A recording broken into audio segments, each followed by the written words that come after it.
Je suis Maude Ravenel et bienvenue à Direction Culture. Pour ce dernier épisode, je rencontre l'autrice Alexandra Lachapelle. Elle vient tout juste de publier son roman jeunesse Les coquillages d'Henri. Cette histoire explique la surdité aux enfants. Tu es l'autrice du livre pour enfants Les coquillages d'Henri. On peut dire que ce livre, c'est vraiment tiré de ton histoire personnelle, de ton histoire familiale.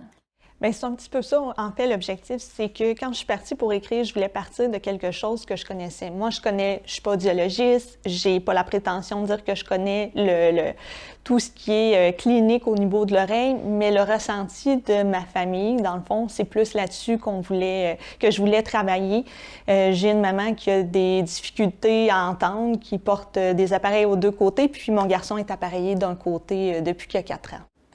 Puis justement, quand lui est rentré à l'école, est-ce que ce fut difficile, l'intégration, le fait qu'il n'y ait pas d'autres enfants nécessairement qui avaient des appareils auditifs, puis il était gêné face à ça? Bien, en fait, Charles, c'est pas Henri, mon garçon, là, le nom a été changé pour la forme puis les mots qu'on pouvait faire avec ça, mais mon garçon avait vraiment une résilience et une facilité avec son appareil auditif. Lui, ce qui a été plus confrontant, puis ce que vit le personnage Henri, c'est les questions, ce que les amis pouvaient s'intéresser. C'était souvent fait dans la bienveillance.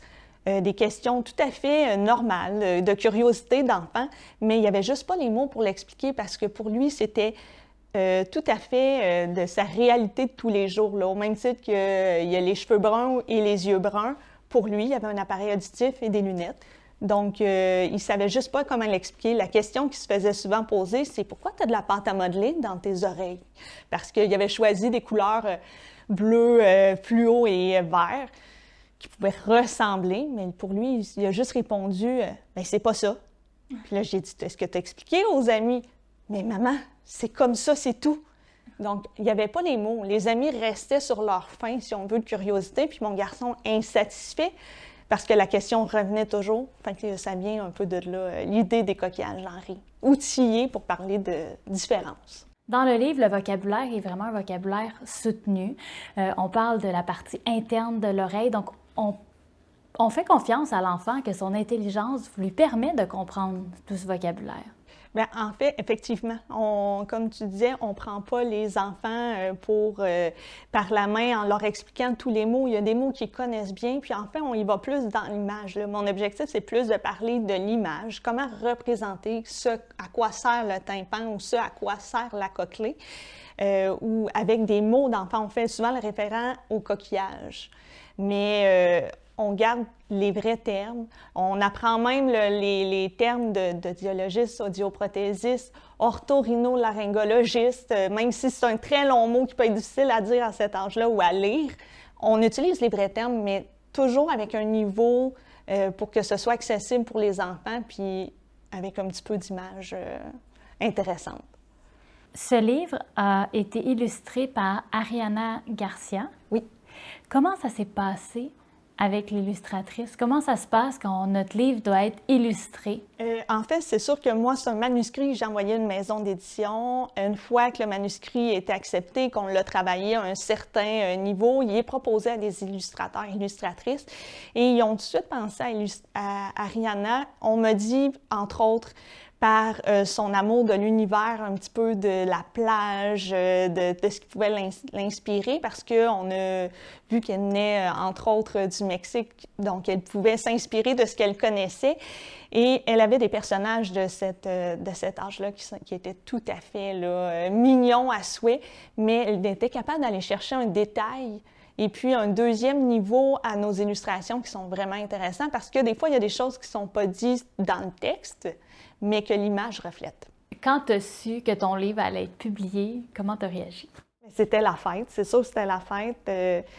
C'est ce qu'on espère. Après avoir participé à des concours ou après avoir travaillé, envoyé notre manuscrit, on espère être publié. Puis en plus, avec une maison d'édition, Station T, Station Jeunesse, qui privilégie la différence, c'était d'autant plus ce que j'espérais pour le livre. Donc, c'est motivant aussi pour la suite.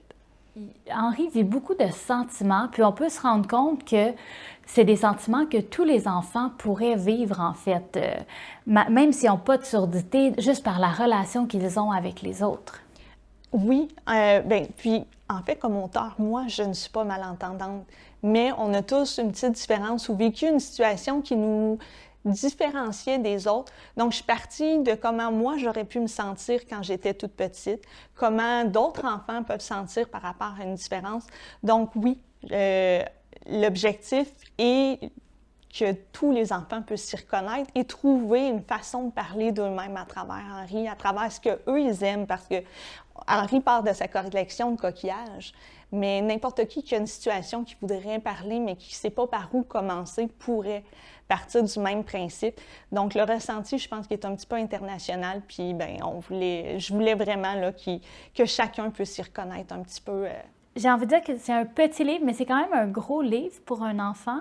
Mettons, un enfant en première année pourrait peut-être pas le lire seul, mais c'est un beau livre à lire entre parents et enfants. Au départ, quand j'ai eu l'idée d'écrire sur ce thème-là, ça a été à travers un concours d'écriture pour lequel j'ai déposé une nouvelle. La nouvelle n'a pas été sélectionnée, mais l'idée n'est pas restée longtemps dans le tiroir. J'ai voulu la réutiliser, puis je me suis questionnée sur le format à utiliser.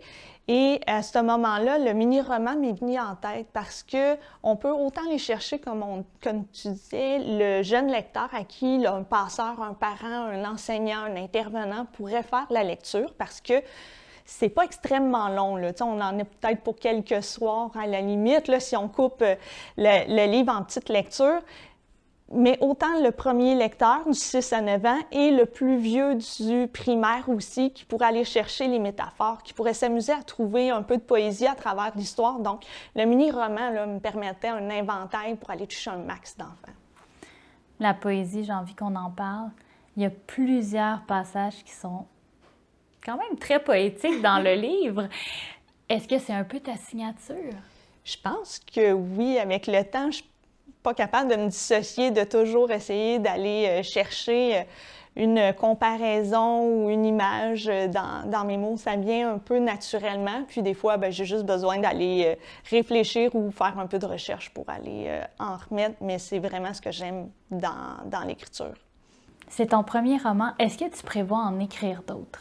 Oui, en fait, je suis en train de travailler le tome 2 des coquillages d'Henri. Donc, on va retrouver Henri, ses amis, mais on va avoir la grand-mère qui va avoir une plus grande place dans le tome 2. Et honnêtement, je l'aime d'amour, ce personnage-là. Là. Elle est du bonbon, qui va nous apporter plein de trucs puis de différences.